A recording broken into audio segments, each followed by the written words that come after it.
everyone, David Taub here with NextLevelGuitar.com. Hope all is going well, and I hope your guitar and musical journeys are going famously. Today we're going to demo and review this mini pedal. This is the Azor analog chorus pedal.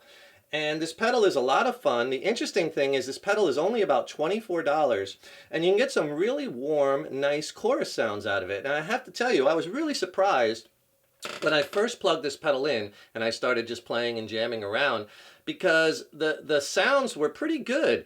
For a $24 pedal, I think you really can't go wrong. It's all analog, and I personally like analog effects, as I think they're a little bit warmer sounding than digital effects, and personally I like that better. And just so you know, I'm not being paid for this video. Now, Azor did send me this pedal and a bunch of other pedals to check out, but again, I'm not being paid for this, so I'm not, tied or connected to them in any way. So these are just my feelings, thoughts, and insights on the pedals. And I'll be playing through a Fender Hot Rod DeVille 212 combo amp. It's all tubes, 6L6s, and I'm just running through the clean channel, so I just have a nice clean platform to go with the pedals. And also I'll be using just a splash of the amp reverb. And I'll have the 212 combo amp mic'd with a Shure SM57, and the guitar I'm playing is a Paul Reed Smith Paul's model guitar. Now in this video I'm going to have the chorus pedal plugged into the effects loop of the amp, and I'm running the guitar straight into the amp at first. I tend to like how modulation effects and delay effects and reverb effects, I like them personally in the effects loop of the amp.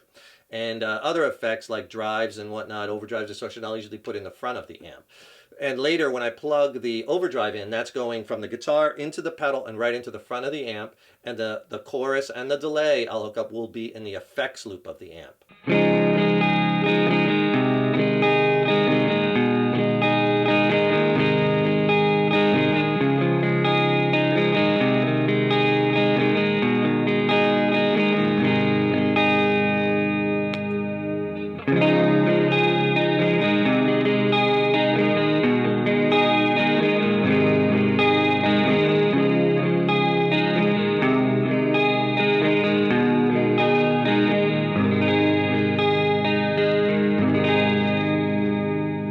Chorus pedals have been around a long time, and they're really a lot of fun, and what they do is they really thicken your guitar sound, right? Because it kind of sounds like, when you engage it, like there's multiple guitars playing, basically a chorus of guitars. So what the effect does is it takes your guitar signal coming in and it splits it into multiple signals, right? So you have your dry guitar signal, which is just the guitar, and then with the other signal it's going to delay it a little bit, and it's going to add that modulation, the pitch shifting or the detuning and whatnot, and then it mixes them back together.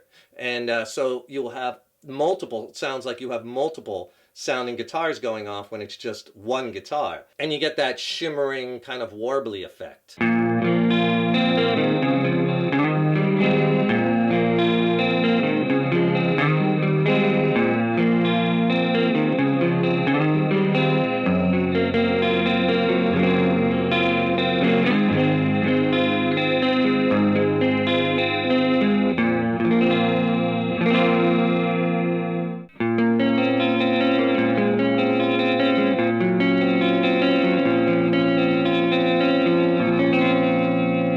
So this pedal, like most chorus pedals, has three knobs. The big knob is your rate knob, and by the way, there's an LED light underneath the knob that lights it up, so it's really bright and big, which is nice. You can see it on a dark stage. So there's the rate knob, the level knob, and the depth knob. So the rate is basically the speed of the modulation effect. Chorus pedals have what's called an LFO in them, or a low frequency oscillator, and that's what's producing the modulation effect. So when you crank the rate, basically you're adjusting the speed or the rate of that LFO, of that modulation effect. Now the depth knob is what gives you that wobbly effect, right? And that basically controls the amount of pitch shifting that you have. And you could take it from very little and subtle to very, very, you really hear the detuningness that it could do. So you gotta kind of find that balance, and that's what's critical.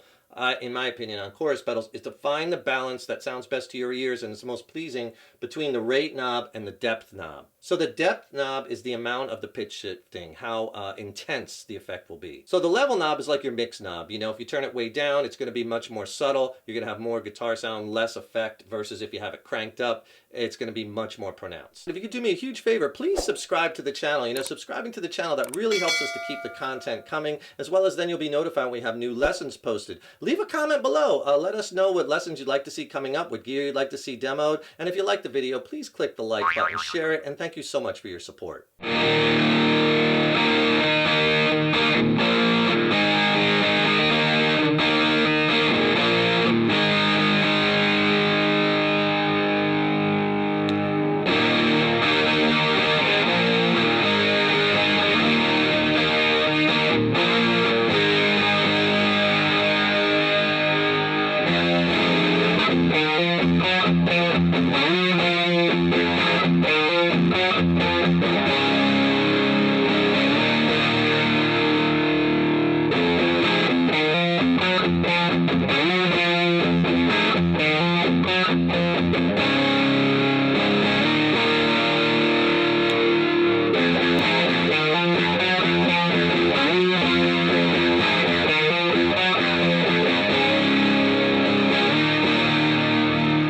And it's an aluminum alloy case, so it's built fairly well. I mean, the knobs are okay. I mean, again, it's a $24 pedal, so you can't compare it to a $200-300 boutique pedal, but the switches feel okay, and it seems like it's built pretty well, and that's important. You want your pedals built pretty rugged because they take a lot of abuse. You know, they get kicked around, stepped on, and whatnot. And if you'd like a free video lesson on some easy ways that you could spice up your soloing really fast and simple, click on the link in the YouTube description box below. I'll send you a killer free video lesson. It's extended play. It's not on YouTube. It'll really help you along your guitar journey, and I'll pair it with an ebook. And in that ebook, I diagram out like 29 scales. There's lessons on modal playing and music theory, major, minor key. It's packed. It's a great reference guide. And I'll send you both of them, the video lesson and the ebook, for free. Just click on that link below. And obviously, because the pedal is so small, there's no room inside for a 9-volt battery. So this has an external power supply, so you want to power it up with an isolated power supply like a power brick, and that's what I'm using in this video. And some of their pedals also, they give you an adapter. So basically it's a 9-volt battery adapter, so you can have the battery outside the pedal and just plug it straight in, and you could use that too. But I'm using a power brick, and again, it's always best with your pedals, don't daisy chain lots of them together, just, you know, use isolated power. Another nice thing about this pedal, besides being analog, is that it's true bypass. And what that means is that when the pedal is off, it's completely out of your signal path. So there's an alternate throw within the pedal that basically, when it's off, you're bypassing all the circuitry and the electronics. So this rerouting of the signal as it goes through the pedal, you know, bypasses the circuitry, so you don't have to deal with any of that loading or buffering or any possible interference that often happens with pedals, you know. And, you know, the true bypass is nice and often very desirable to keep your signal chain as clean as possible.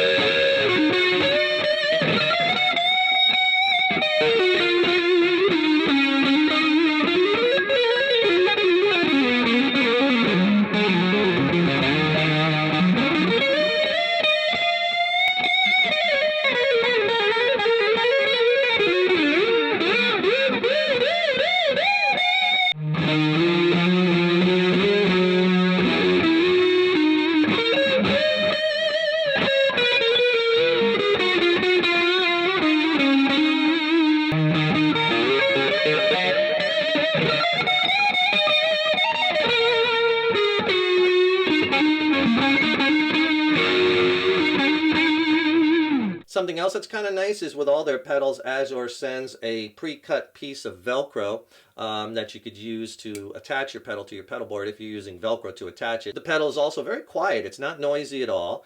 And the big thing is you can create some really fun and inspiring chorus sounds. So my final thoughts are for this pedal, you know, for $24, I really think you can't go wrong. And if you're just starting out along your guitar journey, you want to experiment with some chorus, some modulation sounds, you know, why not? You really are going to get a lot of bang for your buck. It's analog, it's very warm sounding, true bypass. It has this nice aluminum alloy case. It seems to be built okay.